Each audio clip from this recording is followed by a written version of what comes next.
One of my favorite acronyms to present in this course is the TRIP goals discussion.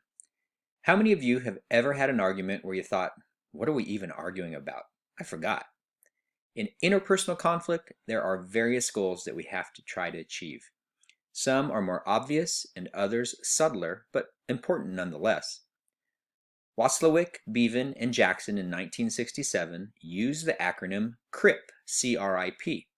However, not wanting to celebrate a street gang, scholars such as Wilmot and Hawker changed the label to TRIP, T-R-I-P.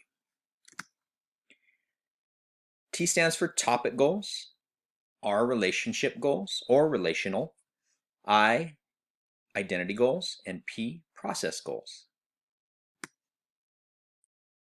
Let's turn our attention to topic or content goals. And it is a tangible goal, which means it's easier to explain and identify. The key question that we are looking at is, what does each person want? Topic or content goals emerge as different ideas about what to do, what decisions to make, where to go, how to allocate resources. In friendships, you might have topics like, which movie are we going to see? Where are we going to eat? Will you loan me some money? With children, topics would be, may I have later bedtime? More screen time, Mom? Or, may I have this candy bar, which would be my 8th today? Sound familiar? Can I play before my chores are done? In the workplace, may I have a promotion? A raise of salary or hourly wage? Getting to work on time might be an issue that is commonplace. Again, T goals or topic goals are more tangible than some others. It is what is easiest to identify in most cases. Most people argue topic when they should be talking about relational goals and wonder why they can't reach agreement. No new content solutions will work unless the relationship goals are addressed effectively. Resentments will grow and eat away at the quality of a relationship if the relational issue is continually ignored. Relationship goals is a driver of conflict. It is more intangible because sometimes these are more difficult to specify or put into words. The idea or question that sums up relationship goals is, who are we to each other? Who are we in this relationship to each other? Two main types of relational goals are, what kind of unit are we?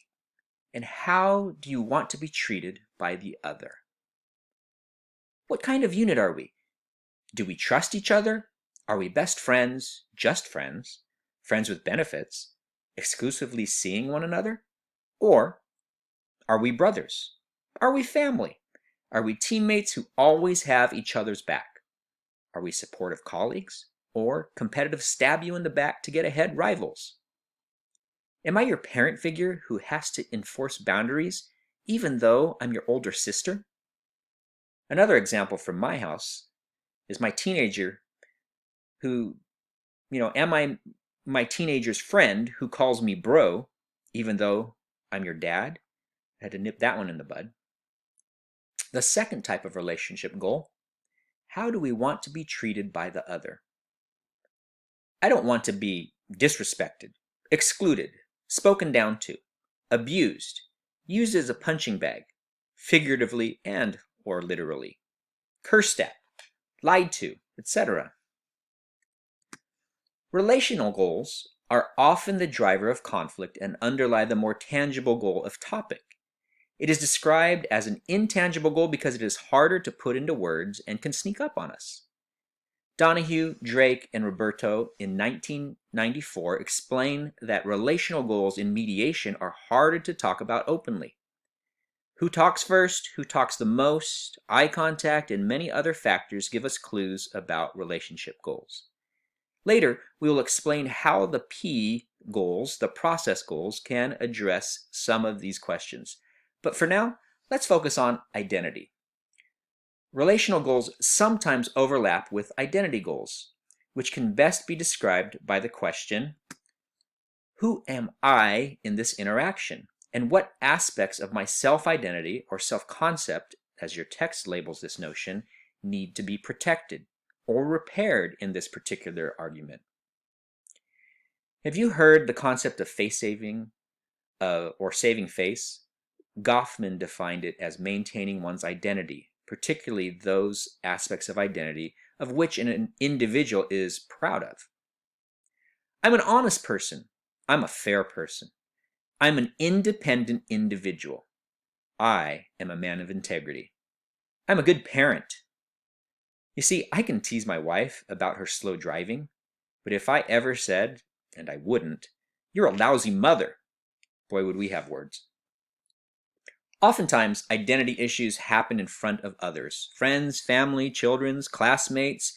Being witness to a conflict will emphasize the importance of face saving when two people are in an argument. Having an audience exacerbates any words that could potentially be disrespectful.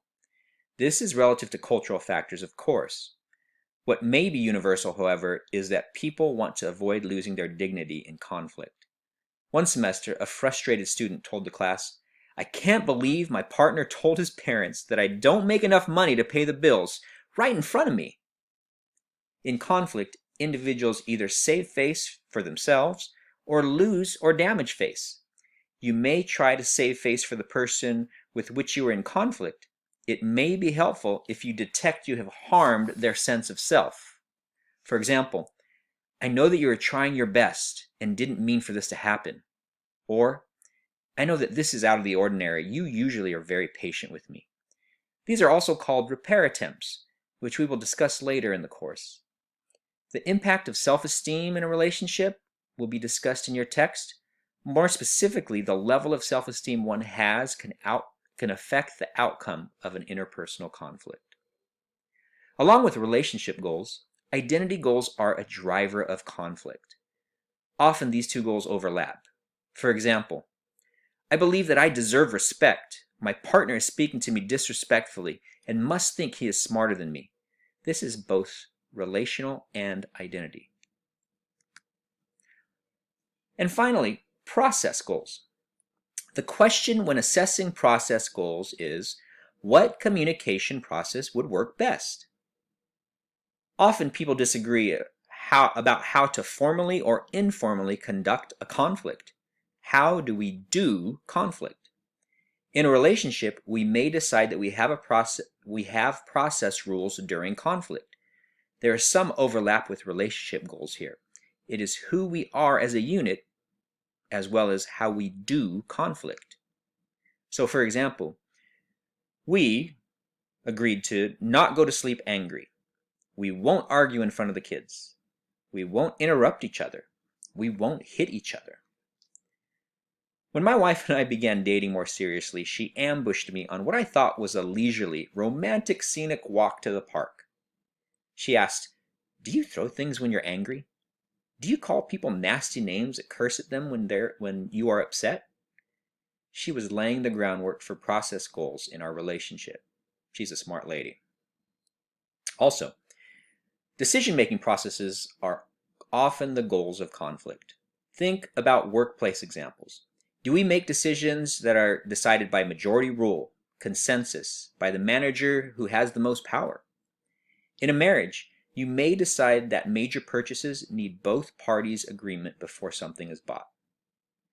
Process goals are more tangible. In general, they are easier to explain to another than relationship and identity goals.